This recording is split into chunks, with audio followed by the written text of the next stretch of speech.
Internal structure, அதாவது உள் அமைப்பியல் அப்படின்னா என்ன அப்படின்னு கேட்டால் ரொம்ப சிம்பிள். ஒரு ஸ்கூல் இருக்குன்னு வச்சுப்போம். இப்போ ஸ்கூல் உள்ள போனால் என்ன இருக்கும்? பசங்க விளையாடுறதுக்கு ஒரு ப்ளே கிரவுண்ட் இருக்கும், கிளாஸ் நடத்துறதுக்கு ஒரு கிளாஸ் ரூம் இருக்கும், அப்புறம் டீச்சர்ஸ்லாம் உட்காரத்துக்கான ஒரு இடம் இருக்கும், அப்புறம் பிரின்சிபல் ரூம்னு ஒன்று இருக்கும், லைப்ரரின்னு ஒன்று இருக்கும். அப்போ இதெல்லாம் ஸ்கூலுக்குள்ளே இருக்கக்கூடிய ஒரு அமைப்புகள். இதே மாதிரி தான் ஒரு வீடு அப்படின்னு நம்ம எடுத்துக்கிட்டா வீட்டுக்குள்ளே ஒரு வாசல் இருக்கும், ஒரு ஹால் இருக்கும், கிச்சன் இருக்கும், டாய்லெட் இருக்கும், பாத்ரூம் இருக்கும். இது எல்லாமே பார்த்தீங்கன்னா வீட்டுக்குள்ளே இருக்கக்கூடிய ஒரு அமைப்பு, அதாவது உள் அமைப்பு, அதாவது இன்டர்னல் ஸ்ட்ரக்சர். இதை மாதிரி ஒரு பழம், உதாரணத்துக்கு ஒரு ஆரஞ்சு பழத்தை எடுத்துக்கலாம். இந்த ஆரஞ்சு பழத்தை எடுத்துக்கும் போது அந்த ஆரஞ்சு பழத்தோட தோலை நம்ம உரிச்ச பிறகு பார்த்தீங்கன்னா உள்ளுக்குள்ள அழகா ஒரே மாதிரி சொலைகள் இருக்கு. அப்போ இது ஒரு உள் அமைப்பு, ஒரு இன்டர்னல் ஸ்ட்ரக்சர். அப்போ இன்டர்னல் ஸ்ட்ரக்சர்னா என்ன அப்படின்னு இப்போ உங்களுக்கு புரிஞ்சிருக்கும்.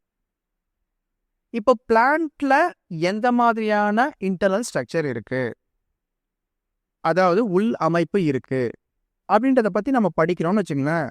அதைத்தான் நம்ம என்ன சொல்றோம்? அனாட்டமின்னு சொல்றோம். இந்த பிளான்ட்டுக்குள்ள அந்த உள் அமைப்பை பத்தி முதல்ல யார் சொன்னா அப்படின்னு கேட்டா இங்கிலீஷ் பிசிஷியன் நெஹமையா குரோன்றவர் முதல்ல இதை பத்தி பேசுறாரு. இதை பத்தி அவரு தன்னுடைய ஒரு புத்தகத்துல பப்ளிஷ் பண்றாரு. அப்ப இவரை நம்ம என்ன சொல்லுவோம்? He is the father of plant அனாட்டமின்னு சொல்றோம். இவ்வளவுதான், சிம்பிள். இப்போ இதையே இப்போ நான் சொன்ன விஷயங்களே வேற மாதிரி சொல்றதா இருந்தா, சயின்டிஃபிக்கா நாம லெசன் பேஸ் பண்ணி சொல்றதா இருந்தா, ஆட்டம்ஸ்னா என்ன? அணுக்கள்னா என்ன? ஒரு பொருளை நம்ம துண்டு துண்டா வெட்டுறோம். ஒரு ஸ்டேஜில் அதை வெட்டவே முடியாது, ரொம்ப சின்ன பீஸாக இருக்கும் அது. அப்போ அந்த சின்ன பீஸ் இருக்குல்ல, அதை தான் நம்ம என்ன சொல்கிறோம்? அணுன்னு சொல்கிறோம், ஆட்டம்னு சொல்கிறோம். இப்போ இதுவே இந்த ஆட்டம்ஸ் ஒரு கூட்டமாக இருந்ததுன்னு வச்சுங்களேன், அதை நம்ம என்ன சொல்லுவோம்?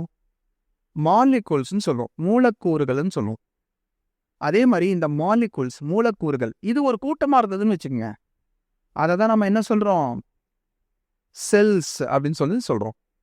இந்த செல்கள் ஒரு கூட்டமாக இருந்ததுன்னா அதை டிஷ்யூன்னு சொல்கிறோம். டிஷ்யூக்கள் கூட்டமாக இருந்ததுன்னு வச்சுக்கோங்க, அப்போ அதை நம்ம என்ன சொல்கிறோம்? ஆர்கன்ஸ், உறுப்புகள் அப்படின்னு சொல்கிறோம். ஸோ இந்த உறுப்புகள் உள்ள இருக்கக்கூடிய அமைப்புகள், அதாவது ஒரு பிளான்ட்டுக்குள்ள இருக்கக்கூடிய அமைப்புகள், அது எப்படி இருக்குன்றத பற்றி நம்ம படித்தோம்னா அதை தான் நம்ம அனாட்டமின்னு சொல்கிறோம். இந்த அனாட்டமின்ற வார்த்தையை நம்ம ரெண்டா பிரிக்கலாம். ஆனா டாமி அப்படின்னு சொல்லி பிரிக்கலாம்.